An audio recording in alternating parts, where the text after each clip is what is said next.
Josh Brolin aurait dit non au rôle de Hal Jordan pour la série Lanterne qui doit arriver sur Max en 2026. Alors, franchement, je suis étonné. Et en même temps, il y a tellement de noms sur la liste que j'aimerais voir en tant que Green Lantern Hal Jordan qui, pour moi, interpréterait mieux le rôle que limite, tu es un peu content. L'acteur Matthew McConaughey aurait été également retiré de la liste des choix d'acteurs. Du coup, il ne resterait plus que Ewan McGregor, Chris Pine, oui, celui qui a joué dans Star Trek et récemment dans Donjons et Dragons. Il y a aussi des rumeurs qui diraient comme quoi Timothy Olyphant ferait partie et d'autres rumeurs disaient comme quoi Chris Pratt sera en pourparlers également, même si James Gunn a l'air de dire oui, il parle avec Pratt, mais il parle en tant qu'ami et également du boulot, donc du coup il lui parle tous les jours, donc c'est pas un souci. Et franchement, comme je vous ai dit dans l'ancienne vidéo, si vous l'avez pas vu, allez la checker juste dans la description. Et pour moi, Ewan McGregor, je le vois pas du tout faire Hal Jordan, vraiment pas. Le truc c'est que Ewan McGregor est une icône du cinéma et est connu pour son rôle d'Obi-Wan. Et les gens le connaissent pour ce rôle énormément dans la pop culture, plus d'autres films qu'il a pu interpréter. On oubliera tous son interprétation dans le film Bird of Prey parce que ça faisait mal. Même pour lui, je pense que ça devait lui faire mal au cœur. Mais moi, je vois bien Chris Pine faire Hal Jordan. Il nous faut quelqu'un, même s'ils veulent faire une série à la manière de True Detective. Donc on aurait Hal Jordan qui aurait déjà, du coup, comme je l'ai expliqué, eu des succès et vécu énormément de choses dans sa vie.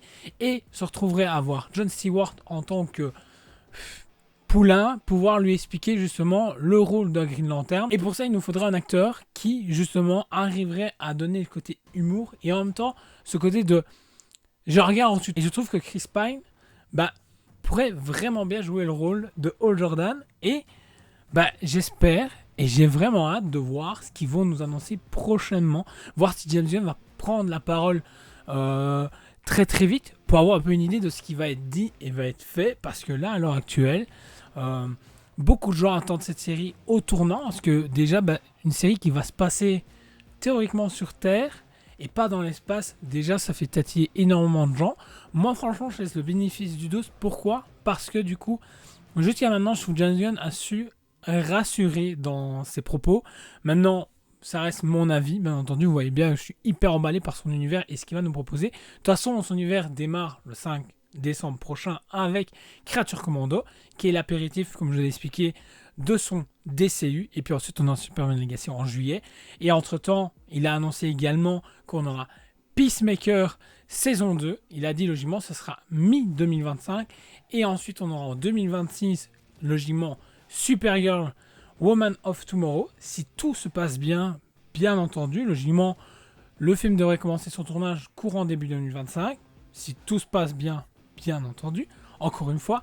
Et par après, on devra avoir entre-temps. Du coup, on a aussi la série Lanterne qui doit se lancer sur la plateforme Max. Il y a encore tous les autres projets qu'on ne connaît pas encore qui doivent être lancés prochainement, du coup, par James Gunn. Parce qu'on sait qu'il y a une flopée qui est attendue et qui doit être annoncée prochainement. En tout cas, dans les prochains mois, il doit faire un bilan de ce qui va se passer chez DC.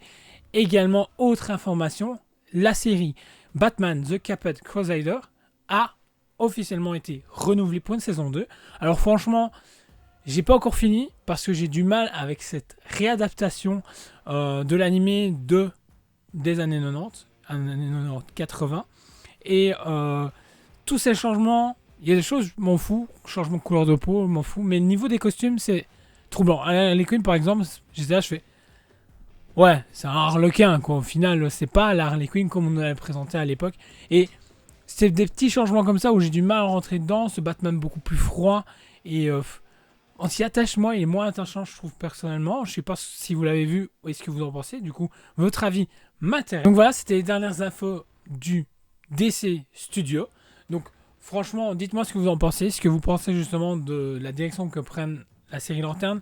Le fait que les dernières annonces pour le DC Studio, plus le renouvellement de cette saison 2 pour The Batman Caped Crusade. Si vous avez aimé la vidéo, n'hésitez pas à liker, partager, vous abonner si ce n'est pas encore fait, et on se retrouve très vite pour une prochaine vidéo.